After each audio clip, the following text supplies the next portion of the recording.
Nampahafantarana tamin'ny fomba ofisialy ihany koa ny fametrahana ny governora malagasy eo anivon'ny fikambanana Lions Club district 403B izy moa ny malagasy farany hamarana ny fitantanana izany district 403B izany. Taoriny dinika iraisam-pirenena izay nataon'ny fikambanana iraisam-pirenena Lions Club ny fahadimy ka hatramin'ny fahasivy ny volana Jolay lasa teo dia tapaka araka izany fa Andriamatoa Leon manana malagasy avy eto Antananarivo no voafidy ho isan'ny governora hitantana ny district 300B.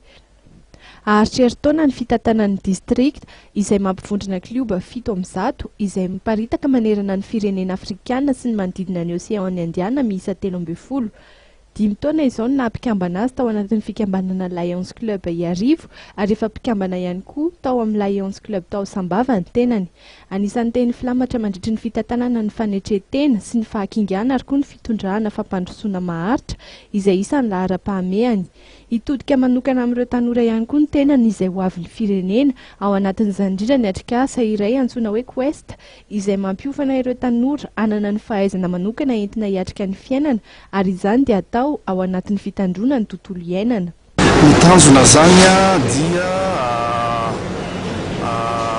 voalohany aloha ny firotsana eo amin'ny resaka fampandrosoana maharitra ka ao anatin'izay dia ny fitsimbilana ny tanora sy ny fiarovana ny tontolo iainana.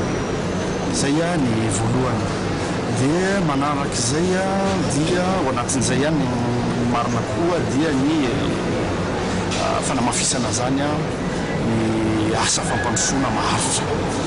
Dia ny zavatra tiana hotohizana koa zany ny asa eo amin'ny ady amin'ny tsy fahaizana manoratra sy mamaky teny, alphabétisation zany. Dia ankoatran'izay moa zany ny asa lehibe efa natomboka hatramin'izay tsy inona zany fa ny fikarakarana ny resaka aretina maso rehetrarehetra zay azo tsaboina, fikarakarana ny resaka solomaso dia tsy maintsy tohizana koa zany hatrany hatrany. Isan'ireo fikambanana lehibe indrindra izay ahitana klioba milatsaka ny sitrapo maneran-tany ny Lions Club International. Ahitana mpikambana mahatratra ray faingo 530 tapitrisa maneran-tany izay mivondrona ao anaty klioba 5,4 manerana ny firenena 200. Ireo manana aretina eo amin'ny fahitanana ny maso ny tena isan'ny raisin'ny Lions Club an-tanana ary manampy eo amin'ny ara-tsosialy sy ny fanohanana ny tanora ihany koa ny fikambanana maneran-tany.